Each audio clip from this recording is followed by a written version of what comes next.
عام طور پر ہوائی جہاز کو صرف نقل و حمل کا ایک ذریعہ سمجھا جاتا ہے، لیکن ایئر فورس ون امریکی صدر کے لیے ایک دفتر بھی ہے اور گھر سے دور ایک گھر بھی۔ اور اب عوام کو ایئر فورس ون کی نقل قریب سے دیکھنے کا موقع مل رہا ہے، جسے واشنگٹن ڈی سی کے قریب نمائش کے لیے رکھا جا رہا ہے۔ آپ کو یہاں کیا دیکھنے کو ملے گا؟ ہوائی جہاز کے سامنے کے حصے میں واقع صدارتی سویٹ، جہاں صدر کا بیڈ روم، کانفرنس روم اور دفتر ہوتا ہے۔ صدارتی عملے اور سیکرٹ سروس، مہمانوں اور صحافیوں کے لیے مختص سیکشن اس کے بعد آتے ہیں۔ فضائی میزبان جو کئی دہائیوں تک ایئر فورس ون پر فرائض انجام دیتے رہے، کہتے ہیں کہ ان کا کام ہمیشہ آسان نہیں ہوتا۔ میں اندر گیا اور ان کے بستر کے پاس جا کر انہیں جگانے کی کوشش کی۔ وہ کچھ ہلے، میں نے دوبارہ انہیں اٹھانے کی کوشش کی تو وہ نیند میں بڑبڑائے۔ میں نے کہا کہ مجھے آپ کو اٹھانا اچھا نہیں لگ رہا، لیکن آپ کے پاس سونے کا وقت نہیں ہے۔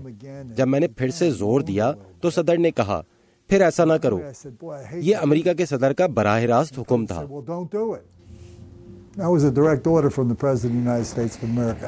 فضائی عملے کے پاس امریکی صدور سے متعلق بہت دلچسپ کہانیاں ہیں۔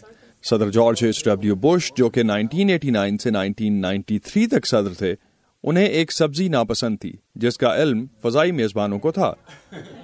صدر بش سب کچھ ہی کھاتے تھے، ان کی کھانے میں خاص ترجیحات نہیں تھی، بس صرف ایک بروکلی تھی جو انہیں ناپسند تھی، لہٰذا ہم یہ یقینی بناتے تھے کہ کھانے میں بروکلی نہ ہو۔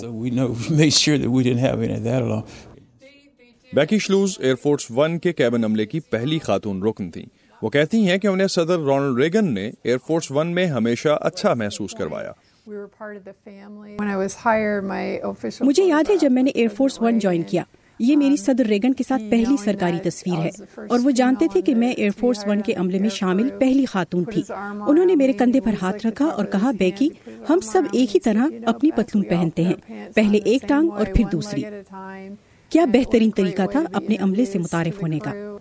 ایئر فورس ون کے نام کے حوالے سے خیال کیا جاتا ہے کہ صدر آئزن ہاور کے دور میں ایک محتاط پائلٹ نے اسے یہ نام دیا تاکہ مختلف طیاروں کے بارے میں بات کرتے ہوئے کوئی غلط فہمی نہ ہو جائے۔ نستاسیا اومن کے ساتھ اسد اللہ خالد، اردو VOA۔